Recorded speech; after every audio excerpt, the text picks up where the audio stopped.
Wasabi wallet. Unfairly private. Why is it that Bitcoin absolutely dominates the cryptocurrency ecosystem as a whole? One would think with so many alternative currencies and altcoins out there that one would improve upon Bitcoin enough to take that top spot. But that has not happened. Why is it that a currency that was created 12 years ago has remained on top the entire time, despite being slower, despite being more expensive than a lot of the alternatives? Well, today we're going to answer those questions. I am Ben with the BTC Sessions, and this is your daily session.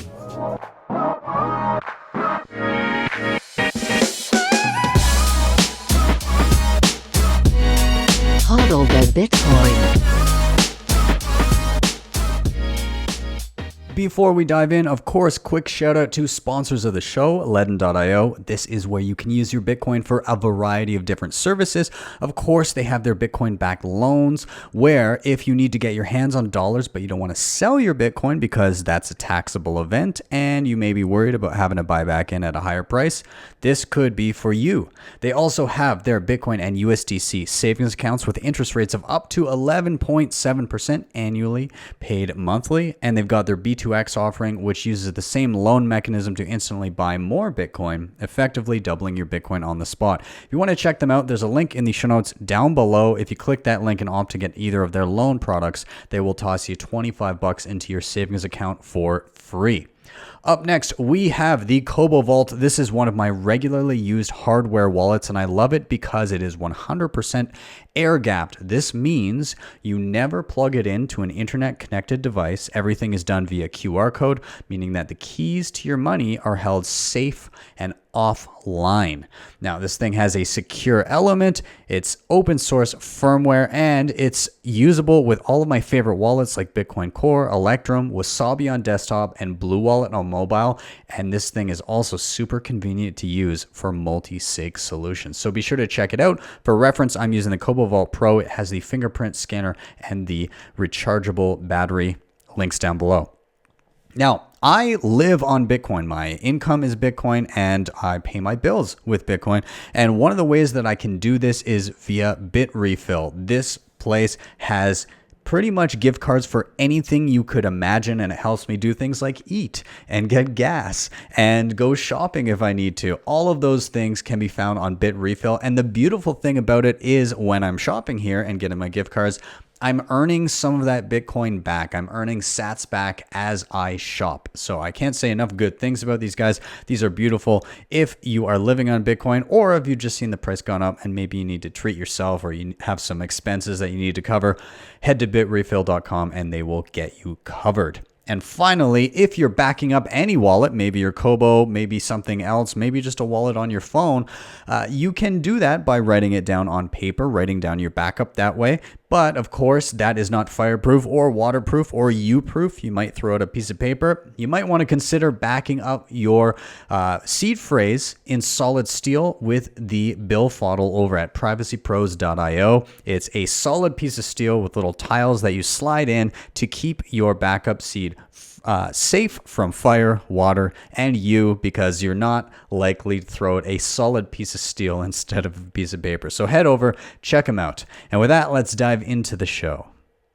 So Bitcoin has been around for quite a long time, since 2009 actually, and it has always remained at the top spot in all of the cryptocurrency sector. Everything else has failed to catch up and surpass Bitcoin. Now, why is this? A lot of people, a lot of detractors of Bitcoin will say it's too slow and too expensive and it's old technology and we need to move fast and break things, and all of these other coins are improving. So why are they not gaining on Bitcoin? Bitcoin is nearly 70% of the entire cryptocurrency market at the time of recording this video. And that alone is impressive, let alone the fact that new cryptocurrencies are being created every single day. And just listed here on coinmarketcap.com, there's well over 4,000 of them And Bitcoin still takes 70% of all of that. And that has only grown over time as far as the entire cryptocurrency sphere is concerned. It hasn't shrunk. So Bitcoin staying that high in dominance is insane. So in order to understand why Bitcoin retains its dominant position so decidedly, we need to kind of go back and look at the time when Bitcoin first came to market, when it was first available and created, in the inception of Bitcoin. What was happening in the world then, and what issues were actually being addressed? Well, Bitcoin was actually dropped and created, incepted, and brought to the people in January 3rd of 2009. Actually, I should clarify, the white paper was written and released in October of 2008, and then the network itself launched in January 3rd of 2009. And this was in the midst of the Great Recession, or the financial crisis. So what was going on at this time? Well, without getting too deep into it, it effectively amounted to people like you and I investing their money and handing it over to trusted third parties, bankers, so on and so forth, and trusting them to do the right thing and invest and make good decisions with their money. That did not happen. A lot of people lost out on their investments, lost their money, and it was felt around the world. A lot of people lost their jobs. It was crazy. Effectively, banks were super irresponsible with people's money, made bad decisions, and a lot of people were hurt by it. Now, if you want a little bit more insight into exactly what happened, I highly recommend watching The Big Short. This movie is very informative, helps you get a handle on actually what happened with the subprime mortgage crisis and the fallout from that. And it kind of follows a number of people that had the foresight to see it coming and capitalize on it. Excellent. Highly recommend. Check it out.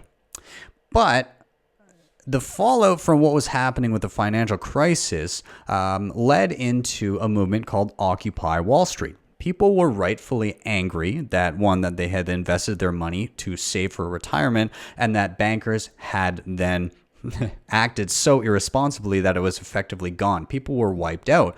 But they were also very angry to the response from governments of what to do about this. And what I'm talking about is the bailouts. So the banks were able to borrow people's money and invest it, charge fees for doing so, but in making a ton of irresponsible decisions to make more money, they lost everyone's money. But in doing so, there was no consequences for the banks themselves. The central banks and the governments decided to print more money and inject it back into the banks because they were deemed too big to fail. And so the banks were able to buy back their own stocks, buy other stocks, and pump up their own wealth, becoming even more wealthy, more rich, more well off, and have a bigger piece of the pie than they previously had. So while Main Street got wiped out, the banks got bailed out, and they were doing quite well after this. And this headline here in particular, Chancellor on brink of second bailout for the banks, interestingly enough, was coded into the first block mined on the Bitcoin ledger that records every transaction that has ever taken place. And that is hard coded in there now. It is irreversible, and it will remain on the Bitcoin ledger forever. So you can kind of get some hints as to the reasoning and the motivations behind the creation of Bitcoin. Now, let's talk a little bit about what led to a system where this could even happen in the first place. And I'm talking about the financial crisis and people relying on others. Well, when you think about it, why do people invest? Why don't people just save their money? Why don't you go to your job, work, get your money, get your dollars or whatever your local currency is, and just save it? You shove it under a mattress, put it in a safe. Why can't you do that? Well, most of us know that we can't do that because our money is worth less over time because they print more and things become more expensive, known as inflation. So our value, the fruits of our labor, the hours that you put into saving that money are whittled away over time if you don't put that money somewhere else. So because of the money, you are forced to effectively gamble or hand over money to investors or advisors to put your money somewhere where it will gain a return and you can outpace inflation and have money for when you decide to retire. So the money drives the behavior of forcing individuals to speculate on companies and other items. Of course, this doesn't always work. And like in the financial crisis, some people had saved their entire lives for retirement, and as they were ready to retire, were effectively wiped out. Super sad.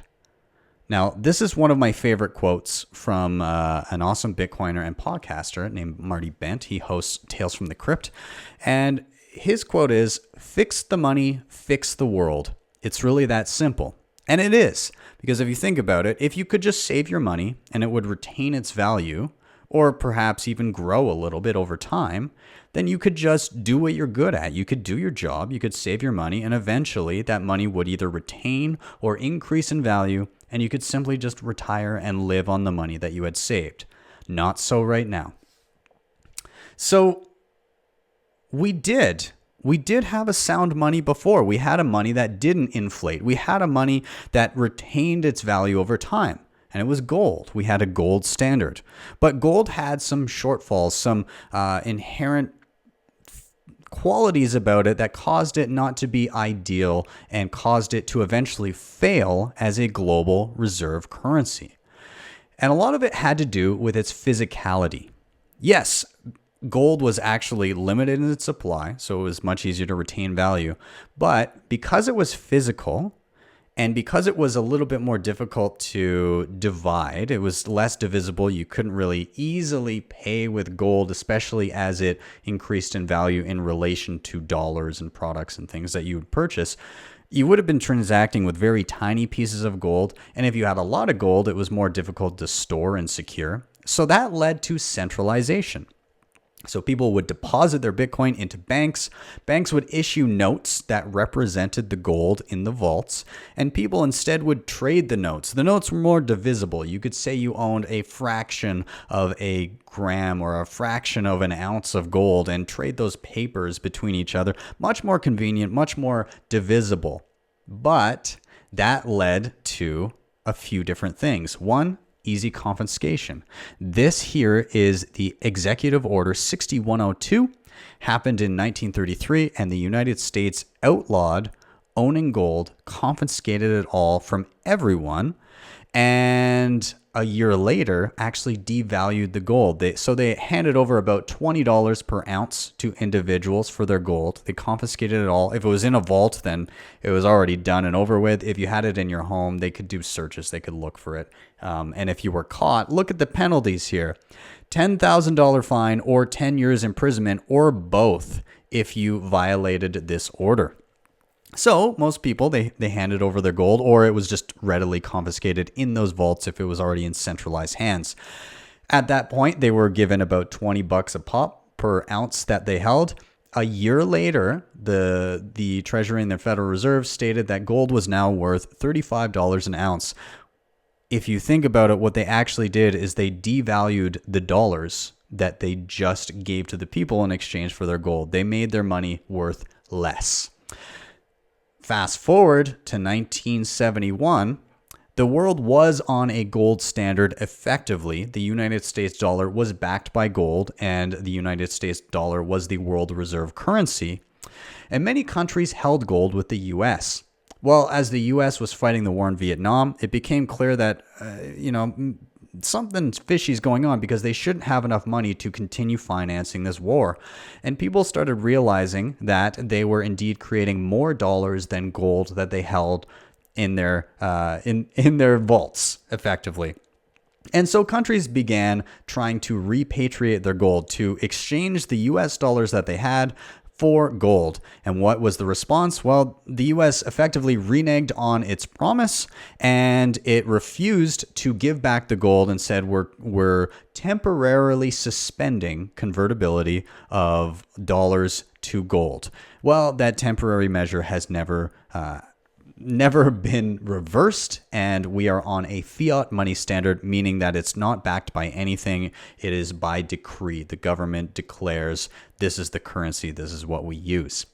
And so with this, you had a few things that prevented a sound money from proliferating, and a lot of them had to do with the physicality the physicality of the actual asset itself, in that it was difficult to store and secure, and it was difficult to divide. It led to centralization and people holding it.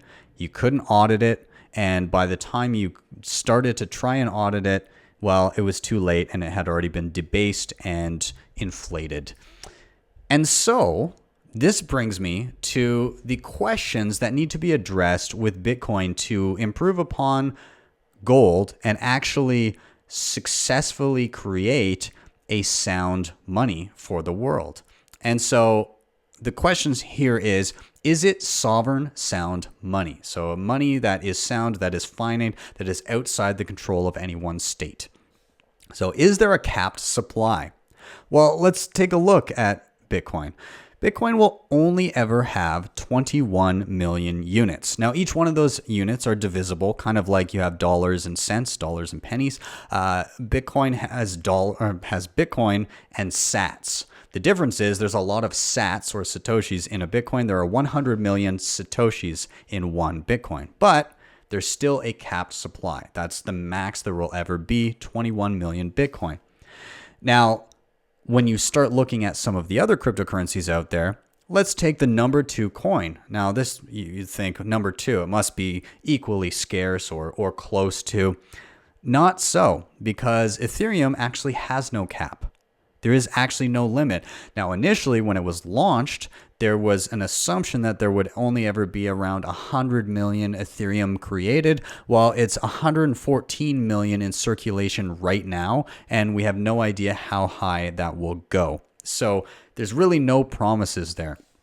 When it comes to something like XRP, this a little bit different of a story, but right out the gate, 100 billion units were created, but they were all held by one company and they were sold gradually onto the market. There's only 45 billion of those currently on the market. The other 55 billion are still held by Ripple Labs, and you have no idea how quickly that will be issued or dumped onto the market. So it's kind of a mixed bag. Some do have limited supplies, things like Litecoin, but you never know. So that's the number one question here. Now, is there a cap supply? Bitcoin, we know yes. But what about these other questions here? Is it censorship resistant? Can you audit it? And will the rules change? So what I'm alluding to here, censorship resistant, is somebody going to be able to stop you from receiving or sending Bitcoin like they were able to do with gold? Can you audit it? If there was an inflation happening in the background, could you easily tell if that was happening, or would it be like gold where it's kind of obfuscated and you can't tell? And will the rules change? Like when you handed over your gold and somebody gave you $20, is somebody a year later going to say, actually, for the amount of gold you gave me, it's actually worth about half. Nowadays, if you gave me $20, you'd only get half an ounce of gold. Is somebody going to be able to change the underlying rules of the system as you understand them now? And in order to tell those things, we need to dive a little bit deeper into a second line of questioning. Is it decentralized? Remember, the main problem with the gold standard is that it inherently centralized into the hands of trusted third parties. So let's look at the decentralization around Bitcoin. Is there a founder or a foundation? Can or do the rules change regularly? Can I audit and enforce those rules? And is it easily attacked or co-opted so that they can be changed or reversed in some way, shape, or form? Well, let's look at the first one. Is there a founder or foundation? Let's jump over here. So Bitcoin, of course, was created by an anonymous inventor, pseudonymously called Satoshi Nakamoto. Now, he was around for the first 2 years of Bitcoin. He was around for 2 of the 12 years it has existed. He disappeared in December of 2010. There's been no communication since. And for the past decade, Bitcoin as a network has been able to grow and evolve as kind of like a hive mind mentality. People contribute, and there's a bit of a meritocracy going there where only the best ideas get implemented, and there's a high level of scrutiny over everything. When you compare this to something that has a centralized figurehead or a foundation, oftentimes those central points of power, even if they don't have direct control, they get a large say, and it becomes kind of like they're elevated to this deity-like position where if they say jump, everybody holding and working on the protocol says how high. And a good example of this, yet again, is Ethereum. You have Vitalik Buterin, the creator. You have the Ethereum Foundation, and more or less, what they say is what's going to go forward. What they say is what's going to be implemented into the protocol. You have the same thing with XRP, even more so because it's basically created by Ripple Labs, and the company just does whatever they see fit. That's just the way it goes. Litecoin, maybe a little less so, but it still has the founder, Charlie Lee, right there front and center. And if he has a certain opinion about how things are going, you can be pretty damn sure that it's going to have an impact on the way that the protocol moves forward over time. And those centralized parties are attack vectors. People can coerce them, can make them do certain things, or make them try to push their influence on the people working on the protocol. All in all, not a great thing to have. Now, can and do the rules change regularly? Because if the underlying rules governing the network change regularly, then it may become trivial to change something very important like the capped number of coins, the supply. And so again, when we look here, Ethereum, perfect example, they go through what's known as regular hard forks. These are quote unquote upgrades or changes to the protocol that are not backwards compatible. This means that in order to still be using Ethereum, everybody running the protocol, running the software, has to upgrade or be left behind. Contrast this with Bitcoin. It has a very conservative approach. In fact, you'd be hard pressed to get changes through at all that were even somewhat controversial. And you definitely, at this point, it's very unlikely we will ever see a non-compatible hard fork, a non-backwards compatible hard fork ever rolled out, because the amount of corralling and control that would be necessary to get everybody to upgrade at the same time it's just not there. It's like saying, hey, I built an upgrade of the internet, but it's not compatible with the old internet. You can't find any of the old websites. You can't contact anybody via the old internet with the new internet. But I've improved it a little bit, and I need you to jump over to this new internet. Try getting everybody to upgrade to Internet 2.0. Odds are it's never going to happen. And so if you have a network that regularly does these non-backwards compatible hard forks and changes to the underlying promises and rules of the system, can you be sure that any of those promises will be held sacred? I would argue no. Now, number 3 here, can I audit and enforce the rules? Now, this is known as running a node. Let me bring this up here. I have done a playlist of how to run a Bitcoin node. A Bitcoin node is effectively running a copy of every transaction that has ever happened, thus being able to see the total supply of coins. It also has you running a copy of all of the rules that govern the network.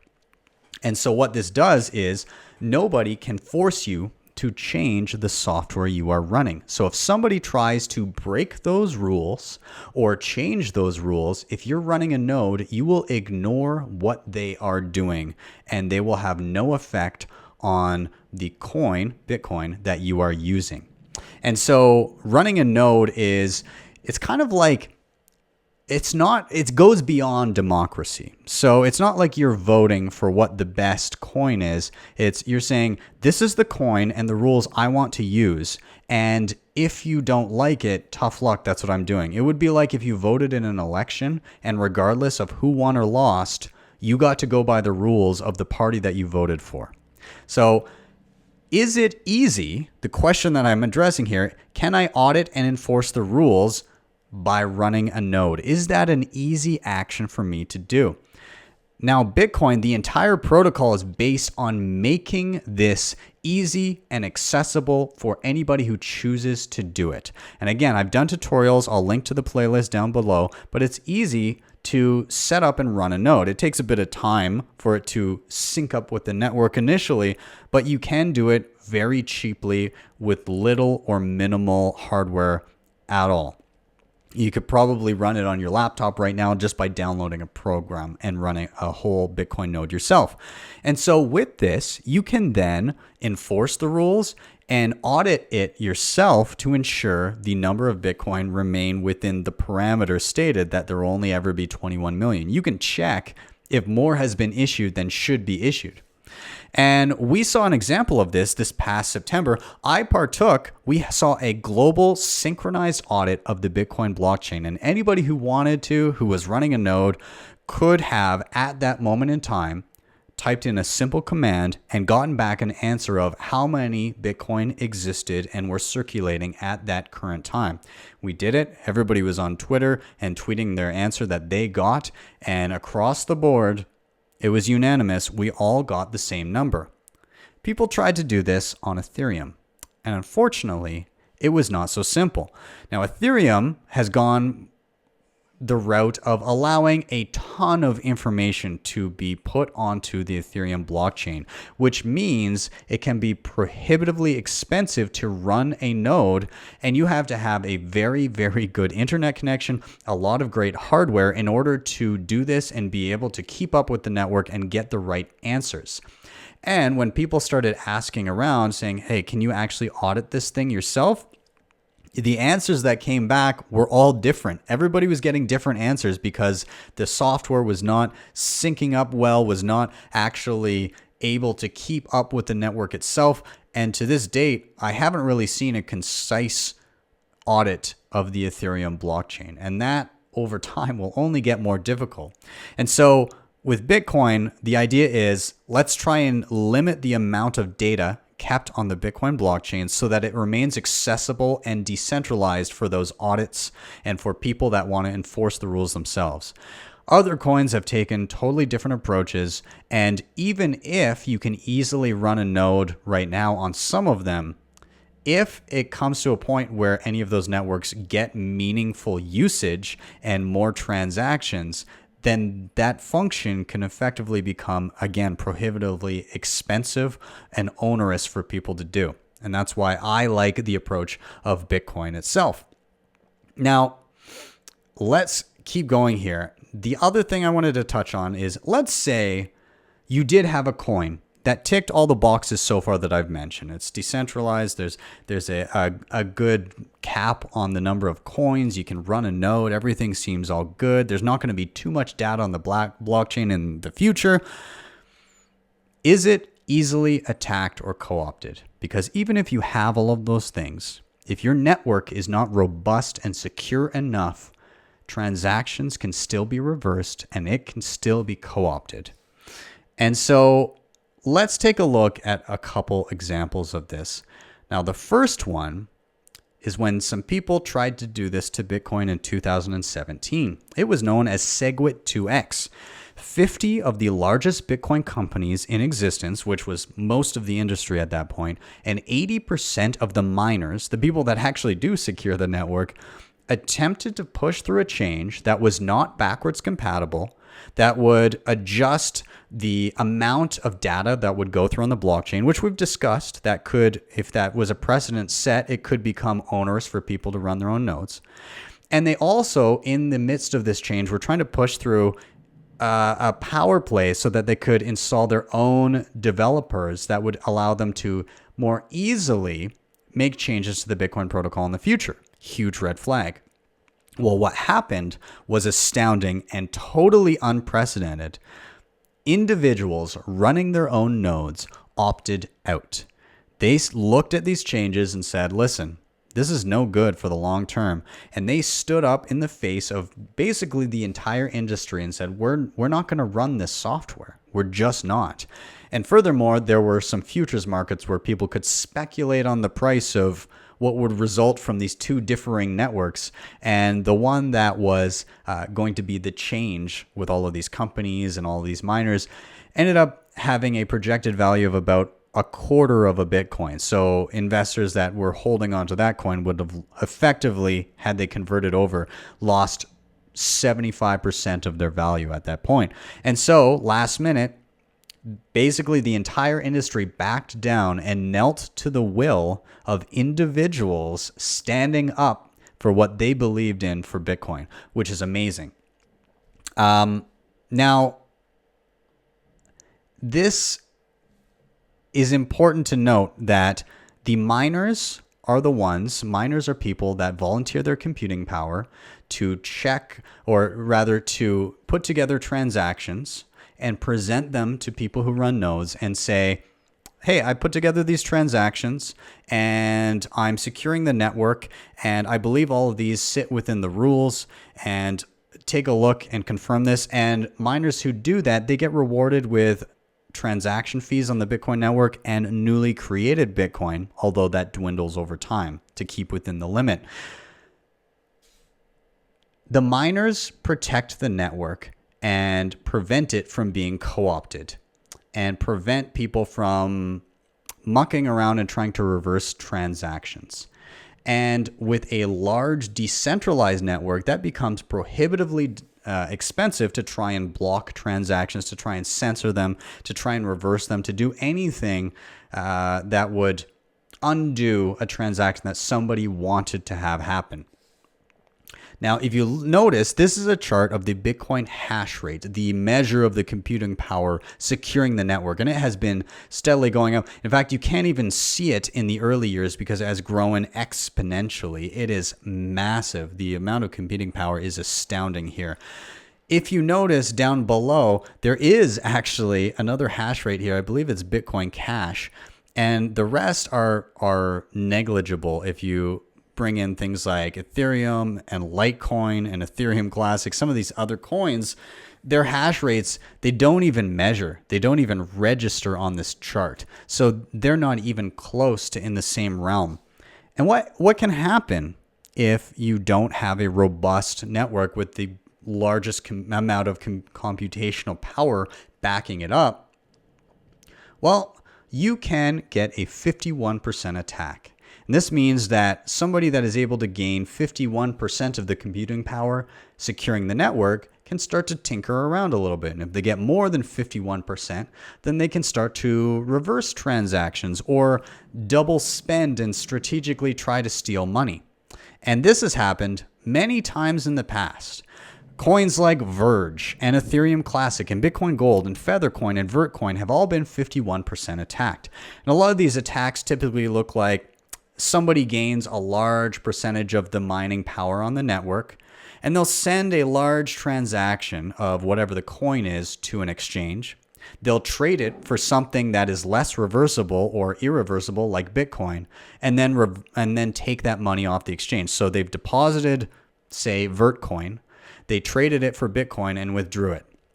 They can then execute a 51% attack on Vertcoin and make it as if they had never sent that coin to the exchange. So the exchange is potentially out millions of dollars. And that's what we saw over and over again. It's like they never received the money at all, but they've given away the Bitcoin at that point. So what do? You're kind of screwed. There's not a lot you can do if you're dealing with a lot of these coins. And this is a big problem that presents itself with insecure coins that don't have the hash rate to support the amount.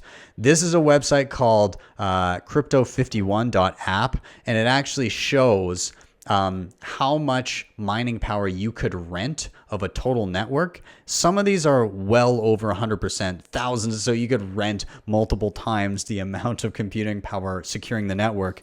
And it says how much it would cost you. This coin here, it would cost you $25 an hour to fully co-opt the network. And that is all rentable computing power. So you could effectively reverse and do whatever the hell you want to the chain.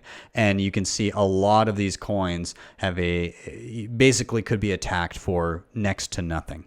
So yes, it is a huge red flag. It's very scary and it is very possible and it does happen. And so I wanted to address a couple other things here just to round it out. Now, again, I go back to the idea of what if you could perfectly replicate everything with Bitcoin that we've discussed so far? What if you could copy it? Well, there's a great article by Parker Lewis on the Unchained Capital blog called Bitcoin Can't Be Copied. And I want to refer to something called the intransigent minority, or the minority rule. And this refers to some work by an author named Nassim Taleb. I'm just going to read a little bit from the end of this article. The minority rule. Nassim Taleb writes about how a very small intransigent minority can force its preference on the majority, referring to it as the minority rule and explaining why the most intolerant wins.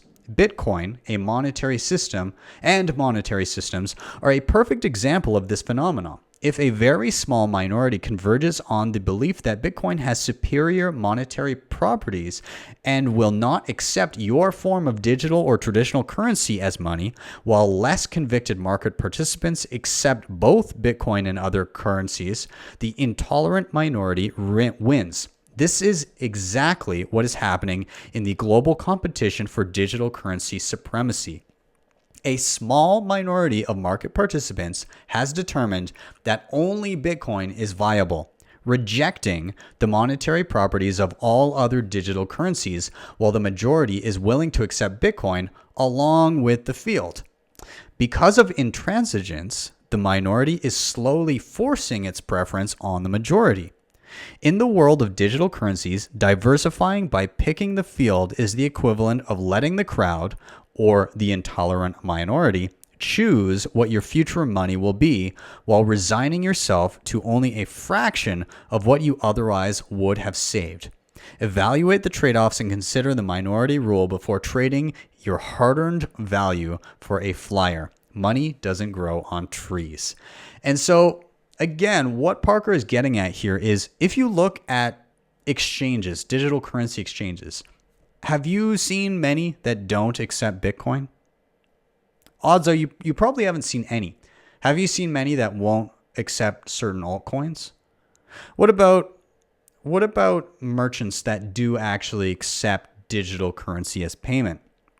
Have you seen any that refuse to accept Bitcoin? Have you seen any that refuse to accept anything but Bitcoin? Probably. And so what it gets at is, as this network grows, you have these network effects where everybody will accept one thing and some people will accept other things. And so when you're thinking about what you want to hold on to and what's going to be the most saleable good, what is going to be the most useful across the board, where you know you're not going to have as much of an issue, which one are you going to want to get paid in? Are you going to take the one that is accepted by a small percentage of people? Or are you going to take the one that's basically across the board? What are you going to put your savings into? What are you going to hold on to for the long term? Odds are you'll pick the one that is prolific across the entire industry. Now, what I wanted to touch on here is, a lot of people, to round this out, a lot of people refer to Bitcoin as being too slow and too expensive. And on the main chain, using regular Bitcoin transactions, is it more expensive and is it slower than some other cryptocurrencies? Yeah, of course. That is the cost of keeping it accessible to be able to audit and run the entire chain yourself to ensure that no centralization occurs. However, you can build networks on top of Bitcoin that allow for instant and nearly free transactions. And one such network is the Lightning Network, which anybody can use right now. I have done videos on how to use the Lightning Network in a non-custodial way, so you're still holding your Bitcoin, but you're taking advantage of those quick, cheap transactions. So if you're curious about that and you still have that use case of needing those quick and cheap transactions, I highly recommend you check out my Lightning Network playlist, because if you need that functionality, it is there for you if you require it. And then finally, I wanted to let you guys know about another video about kind of the consequences of diversifying into altcoins. So we've kind of established why Bitcoin tends to stay on top and what that value is. And right now it's showing that a lot of people are valuing Bitcoin as a way to store wealth for the future. They're trying to get out of the rat race of having to invest their money for retirement and holding on to a sound money instead. We're trying to recreate a new renaissance towards a new sound money age like we had with the gold standard, but this time without the flaws of the gold standard. Some people dive into the realm of still speculating on altcoins. And I made a video and wrote a blog about this, about over the long term, what are the consequences of those network effects of Bitcoin and the consequences of holding on to some of these altcoins. And I actually break it down with spreadsheets and real numbers based on, had you got in when there was some excitement in 2017, not at the top, but rather kind of the middle of the year when things are, when most people would have been noticing things, when your average individual was starting to notice Bitcoin and some of the other alternatives out there, and had that same thought process of, well, isn't there going to be something better that replaces it? And that's what we've tried to establish today. Well, I encourage you to check out this video and see monetarily the consequences of what would have happened to you had you diversified, as our good friend at CNBC, Brian Kelly, encouraged in his segment, his now famous or infamous segment. Highly recommend you check that out. So guys, in closing, I guess what I'm saying here is when people lean towards Bitcoin only, there's a misconception that it is closed-mindedness, that they just don't want to look at anything new. But in my experience, it's actually been a carefully thought out position. I know why it was created. I know the problems that it was solving. I know what's required to continue solving those problems. And I know that even the minor problems like quick and cheap transactions can be addressed without sacrificing those other things with enough patience. And so it's not that I refuse to acknowledge altcoins or that people refuse to acknowledge or use altcoins. It's that they are looking for a specific set of boxes to be ticked, and inevitably, the only one that ticks all of them is Bitcoin. Thank you guys so much for watching and or listening. If you're here on YouTube, please do hit like, subscribe, and share. All of those things really, really do help in getting content like this in front of more eyeballs. Now, if you want to help out the show in another way, you can hit up the sponsors I previously mentioned down below. That was LEDN, Cobo, Bitrefill, and Privacy Pros, aka the BillFodl. And if you really liked what you saw, you can test out what I was just talking about, the Lightning Network. You can drop me a Lightning Network tip at my tippin.me page. That is tippin.me/@BTC Sessions. With that, I am out. Have yourselves a wonderful day, wonderful evening, wherever you may be, and I will see you next time for your daily session.